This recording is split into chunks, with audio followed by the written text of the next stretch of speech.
Riohacha, Mar y Marinos. Es un recorrido por la Riohacha de fines del siglo XIX y principio y mediados del siglo XX, época en la que la ciudad vivía y crecía con su cordón umbilical pegado entrañablemente al mar. El mar era su vida. Por el mar le llegó la vida desde su fundación hasta la fecha. Por el mar llegaron los vientos frescos de la independencia, pero en ocasiones por el mar también llegaban las desgracias, como las invasiones de piratas ingleses y holandeses, que en el siglo XIX la asaltaron, la saquearon y se robaron todas sus riquezas. El mar es más que un simple espacio. El mar es un territorio en el cual circulan artefactos, personas e ideas.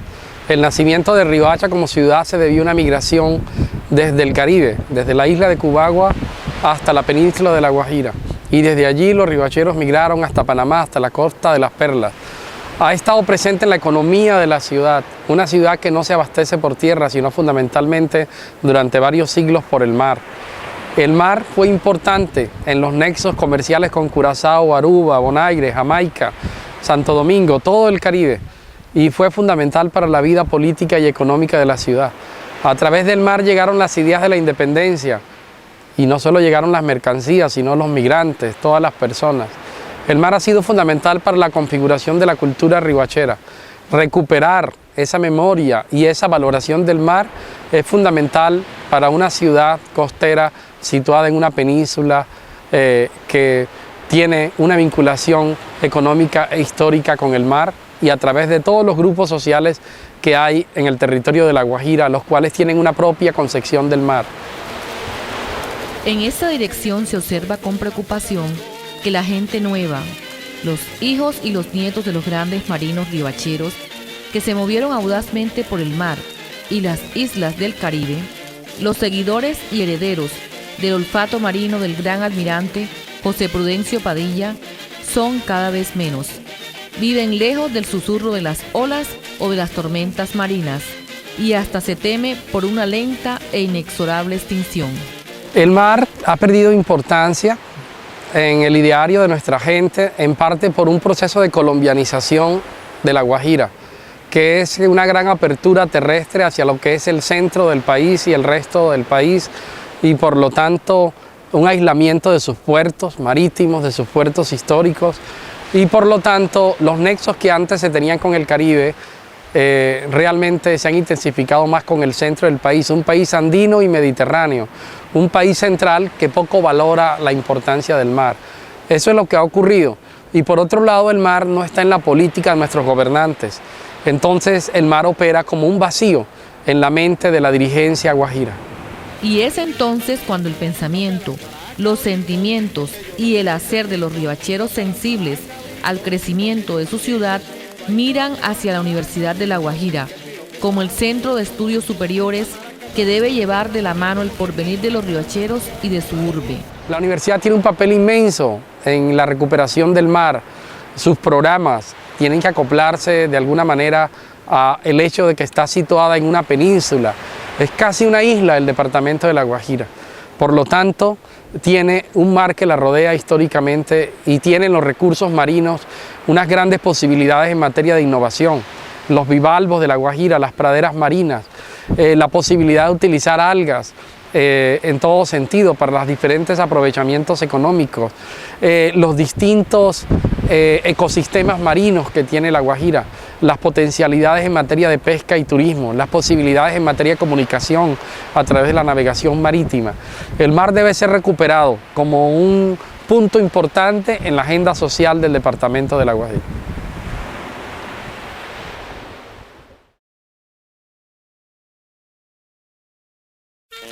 Este hombre bajito, moreno, de caminar lento y pausado, se le conoce como Juan Manuel Gómez Curiel.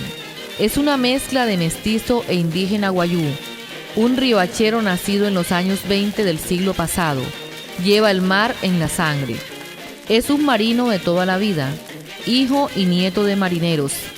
Ya no se hace a la mar, pero diariamente madruga a darle los buenos días al mar de Riohacha. Navegando y madrugando, ya pasó la barrera de los 90 años de edad. Juan es un reconocido marino y veterano maquinista que venera la memoria de su padre. Yo aprendí a navegar porque vi a mi papá. Y tuve un tío que me enseñó bien, Víctor Martínez, hermano de mi papá. Y ahí me fui extendiendo. Aquí en Riohacha hice una embarcación de 29 toneladas que se hundió ahí en el muelle. Llegábamos aquí a Riohacha, cogíamos combustible y tirábamos para Curazao. Esta embarcación la hice yo, mi hermano Luis Alberto y Pedrito Sierra. Y ahí comenzamos a navegar. Después de eso bajábamos otra vez y como uno de allá venía con plata, nos metíamos a una cantina de esas. Duraba 2 días, 3 días bebiendo con una mujer al lado. Eran los tiempos en que la vida de los marinos riohacheros transcurría entre el río Cañas y Puerto Estrella. En Río Caña, porque la mar de Río Caña es muy distinta, este es un plato. La mar de Río Caña es una mar violenta. Nosotros cogíamos 40.000 plátanos. Y para coger ese cargamento teníamos que cogerlo en 3 días. Cuando llegábamos a tierra, papá buscó un transborde, o bien sea una lancha de menos calado, o bien sea un cayuco, y ahí llegaban allá y así. A lo que cogíamos una cantidad de 15 o 20.000 plátanos, otra vez para afuera, a estivar el plátano. El otro día, el mismo trabajo. Cuando ya se completaban los 40.000 plátanos, largo, Aruba, Curazao, Bonaire. Pero el mar tiene varias caras y muchas veces le mostró su cara peligrosa. El accidente vino a raíz de que el carburador explotó. Al caer la gasolina, esto es lo que llaman sentina. Sentina. Al estar la gasolina ahí, el carburador, ¡pum!, una llama, se incendió. Ahí llegó una lancha del pilotaje de Aruba, pero a nosotros ya no había recogido una lancha llamada el Perú. Salió una lancha de la Igle, nos recogieron 3 lanchas. Recogió la mayor parte del personal.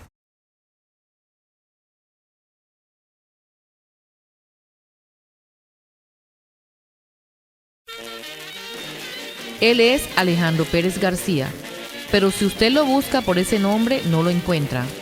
Pregunte por Jando y agréguele Cauquero, apodo que le pusieron porque cuando joven brincaba, saltaba y corría como un venado. Jando es un pájaro de mar en tierra, nacido para el mar, marino, hijo de marino venezolano, desde los tiempos en que los margariteños y arubanos tenían a Riohacha como una segunda patria. Su sueño de ser marino de la Armada Nacional se truncó cuando se presentó y lo rechazaron por no ser hijo legítimo nacido en matrimonio. Volvió a Riohacha, volvió a su mar que no le exigía papeles ni protocolos. Yo tuve la gran suerte de trabajar con un capitán que se llamaba Abel Arcibol, que era de San Andrés de Providencia. Y ese señor enseñaba a todos los marinos que querían aprender, él lo enseñaba. Él lo enseñaba, y hizo muchos capitanes. Más que todo, capitanes no, nosotros somos como prácticos más bien. Capitanes no, porque los capitanes náuticos ya son otro cuento. manejan ciertos aparatos que nosotros desconocemos y tienen mucho conocimiento académico y práctico. Pueden ir de un continente a otro, cosa que a nosotros sí se nos es difícil eso ya, porque hay muchas cosas que cambian y no las sabemos. Así es que nosotros, por ejemplo, aquí en el Caribe, en nuestros medios, sí nos defendemos. Los que gobernamos los barcos, pues los que mandamos en una embarcación de estos, los comandantes. Paradójicamente, con todos los peligros de la vida del marinero, Jando fue arrancado del mar y anclado en tierra por una enfermedad. Pero su corazón se quedó en el mar y lo extraña. Claro que lo extraño, porque yo toda la vida la viví fue en el mar. Y el mar llama, y el mar no aburre porque es que el mar le da conocimiento, el mar te enseña algo nuevo siempre. Esa vaina, el mar no lo conoce uno nunca todo. No, el mar te da sorpresa. Cada viaje que tú haces, cada vez que lo atraviesas, él te da sorpresa. Y malos momentos, que pasé bastante. Bueno, una vez navegando, precisamente con ese señor, con el capitán Abel Archibol, en un barco regular, de hierro, de 2 máquinas. Íbamos por allá, por Santa Lucía, una isla inglesa, y nosotros íbamos para Barbados. Y íbamos pasando cerca en un pase que hay entre San Lucía y San Vicente. Y íbamos pasando por ahí cuando era hora del almuerzo, yo había soltado la guardia y salí afuera a comer porque tenía calor adentro del barco. Me senté en la escotilla. Cuando cogí el plato para comer, entró una fugada de viento, que eso fue tremendo, pero cosa de segundos. Me quitó el plato y yo tuve que tirarme la cubierta. Y el barco lo desvió como 60 grados. El viento desvió el barco como unos 60 grados, porque íbamos así y nos puso para la orilla, así. Qué vaina tan violenta. Jando, como capitán, hacía parte de toda una tropa de marinos ribacheros que aplazaban su regreso a tierra para llegar a las fiestas de la patrona, la vieja Mello, todos los 2 de febrero. Entonces Riohacha se transformaba con la llegada de los hombres de mar. Pero no todo es fiesta, y Jando pide, clama y reclama que los guajiros vuelvan sus ojos al mar. Bueno, nosotros lo tenemos, que es lo principal. Sí, y bastante mar, porque a la Guajira la baña el mar. Pero estamos olvidados. Yo diría que nuestros mandatarios, la gente, no han mirado al mar. Pero no es posible, César, yo te cuento que, por ejemplo, la compañía Chevron, una compañía tan poderosa como Chevron, que se lleva ese gas de aquí, tengamos ese muelle, ese pedacito de muelle, porque hasta lo recortaron, únicamente para beneficio de ellos. Ya porque lo mantienen, pero ¿por qué? Es de ellos únicamente. ¿Por qué el municipio y las leyes y las autoridades portuarias no obligan que esa compañía hagan un mejor muelle, que se beneficien de él, pero que sirva también para otras cosas, otras labores, que otros barcos puedan amarrarse y hacer su trabajo, si es de cabotaje, si es de pesca, lo que sea, pero que se beneficien del muelle. Que lo adapten para eso también, pero el muelle es adaptado únicamente para que la gente pasee por ahí y para que ellos, y para el trabajo de ellos, para más nada.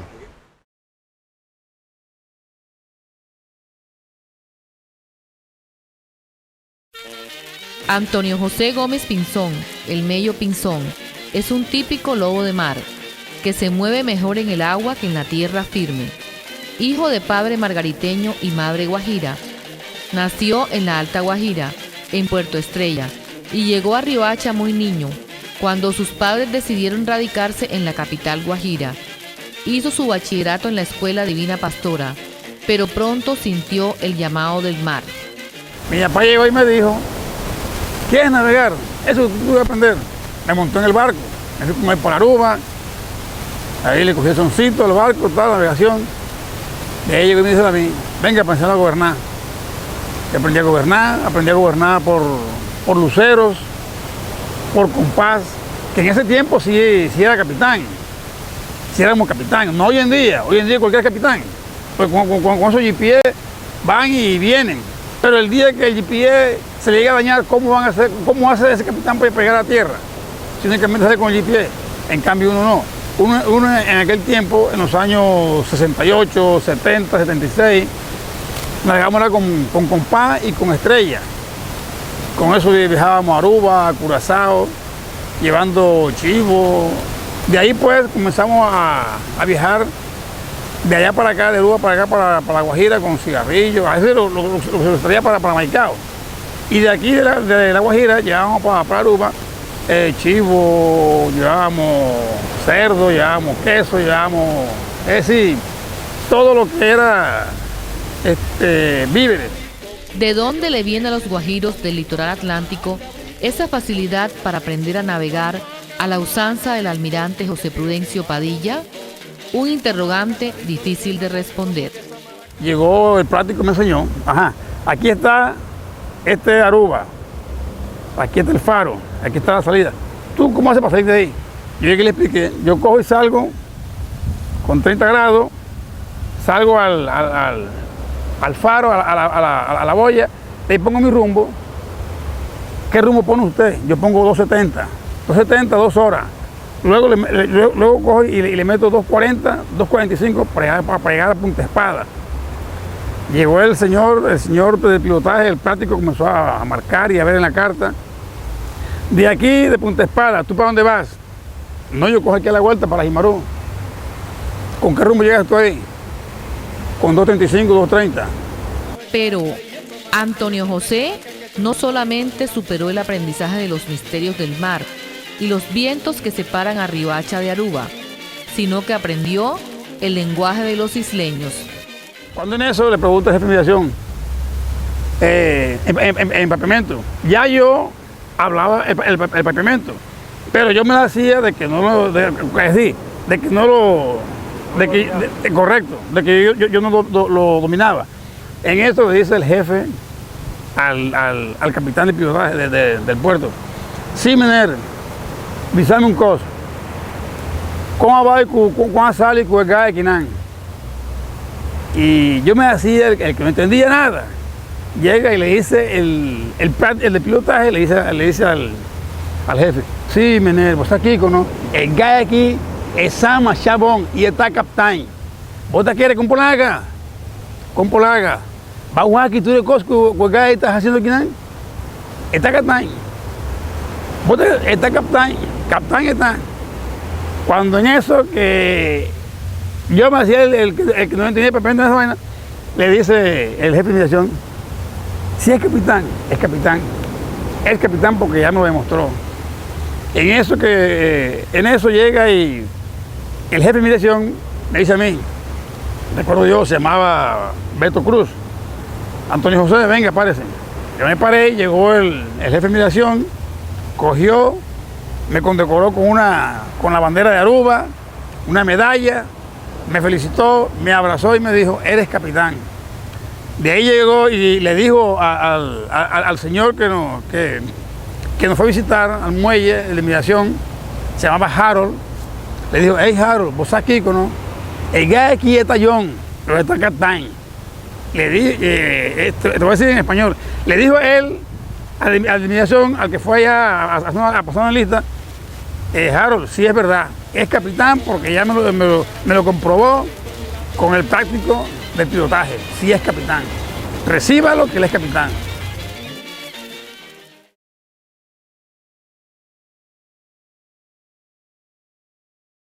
Benjamín Espeleta Ariza es hoy día un gran valor guajiro, un historiador que contra viento y marea, documentos en mano y estudiando mucho demostró que a Riohacha la fundaron unos pescadores provenientes de la isla de Cubagua. Hombre controvertido, que abandonó la medicina unos días antes de graduarse para posicionarse como alcalde de Valledupar. También fue alcalde de Riohacha, pero su pasión por el estudio de la historia pudo más. El mar siempre fue para Riohacha una especie de cordón umbilical que la unió a muchas latitudes del mundo, específicamente a las islas holandesas, Venezuela, Panamá y Europa. desde cuando los habitantes, más bien decir perleros de Cubagua, se vinieron de allá al Cabo de la Vela, debido al agotamiento de las perlas en ese islote margariteño que queda en Venezuela. Eso fue en 1538. Entonces allí montaron o establecieron Santa María de los Remedios del Cabo de la Vela en ese promontorio peninsular, nada más y nada menos para dedicarse al comercio de las perlas. Ya se ve aquí que el mar trajo entonces una serie de migrantes o inmigrantes mejor, perleros de Cubagua, a través de 1000 kilómetros de distancia por el mar Caribe.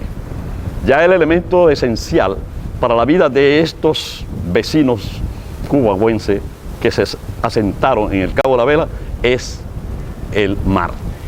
Como historiador, Benjamín Espeleta hace reconocimiento al comercio vivo que se dio entre Riohacha, Europa y las islas del Caribe. Pero así como reconoce la llegada a Riohacha del progreso a través del mar, también reconoce la llegada de una figura de ingrata recordación. Pero entonces, ¿qué apareció también en el mar? El personaje con un parche orbitario y unas calaveras en un gorro que llaman bicornio, el pirata. El pirata entonces comenzó a saquear, no solo lo hizo en el Cabo de la Vela, sino aquí. Ellos así que Francis Drake atacó 3 veces a Riohacha, y a Riohacha la atacaron en 200 años 20 veces, la saquearon, la incendiaron, etc. ¿Qué fue el medio para ellos venir? El mar. Pero también les sirvió ese mar para que hubiera después un maridaje entre los comerciantes locales o regionales que siempre ellos utilizaban más bien el comercio ilegal, es decir, el contrabando, con el maridaje, insisto, de los piratas. Estos entonces, no se puede desconocer, contribuyeron a la prosperidad lo mismo que los contrabandistas de este puerto. Y Riohacha, la señorial, crecía y alardeaba de su riqueza y de su intenso comercio marino con Europa y las islas del Caribe.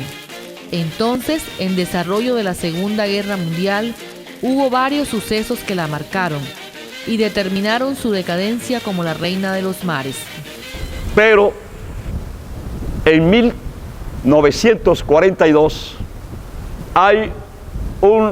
se marcó un hito histórico con relación a la participación del mar en la dinámica comercial riohachera.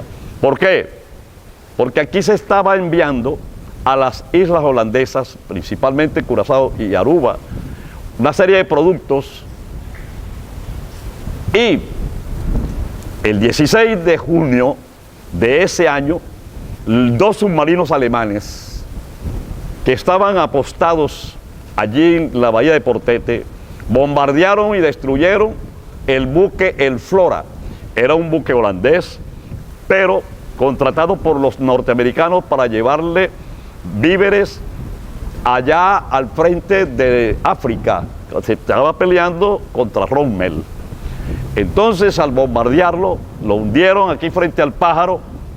Luego los otros submarinos alemanes combatieron y destruyeron también a 2 buques venezolanos allí en las costas de Punta Gallina. ¿Qué ocurrió? Que como aquí todo se alimentaba precisamente del comercio riohachero neerlandés, es decir, de las islas holandesas, es lógico suponer de que como había bloqueo precisamente de esa ruta marítima, se colapsó la economía de esta región. Y el éxodo aquí de Riohacha hacia otras latitudes, eso fue intenso. Yo tengo una estadística de 1940, que Riohacha tenía 5.000 y pico de habitantes, y en el 45 tenía apenas 3.000 y pico. Es decir, había bajado cuando siempre los índices demográficos son crecientes.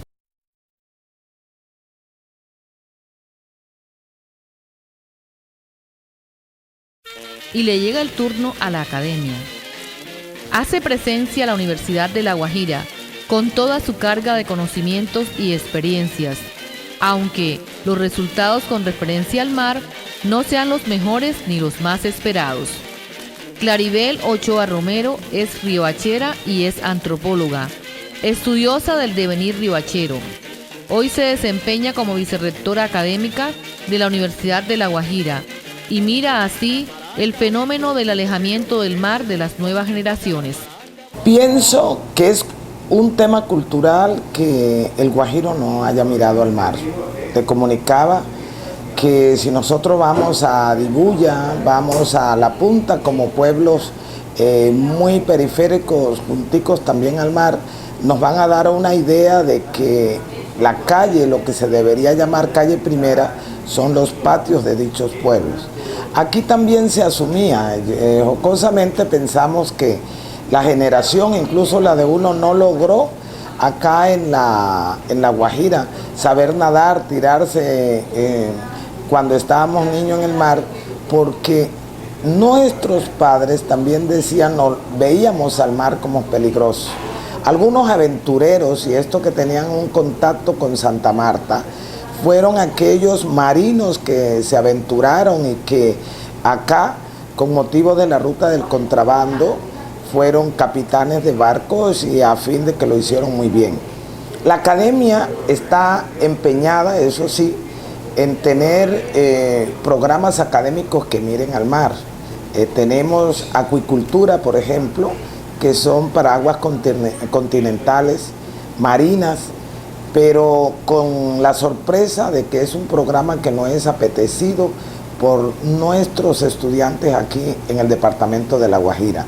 Yo todavía creo que en el departamento de La Guajira pesa mucho los programas académicos tradicionales que los padres incluso nos obligan desde pequeño a estudiar.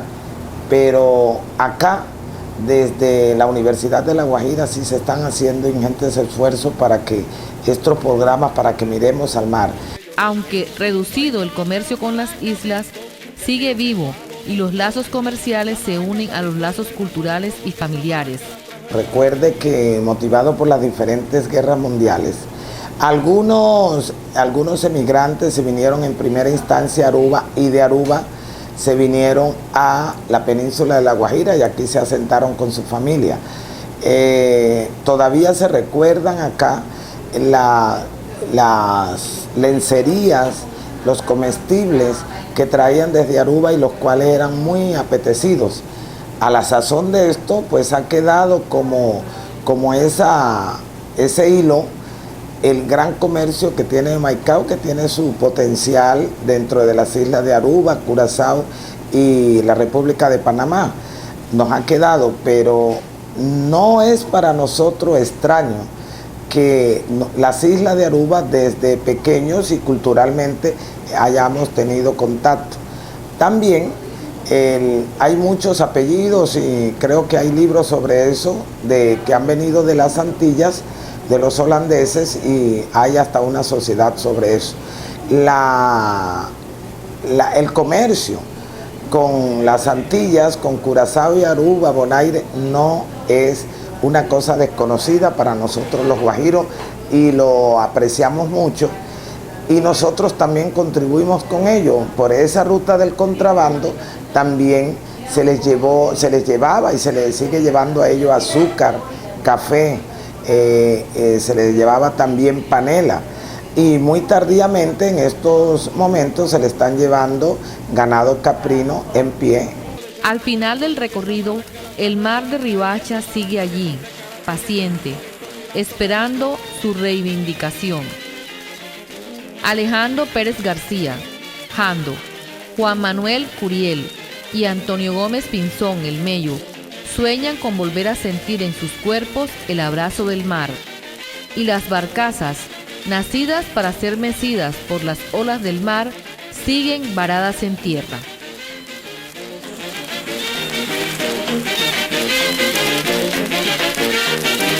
Toca las maracas, Brito, porque yo las necesito. Toca las maracas, Brito, porque yo las necesito. Ay, toca las maracas, Brito, que el piro que está bonito. La maraca Sabito le suena bonito porque esa maraca la traje Caracas y esa maraca que son de Caracas que suena bonito si la toca rico.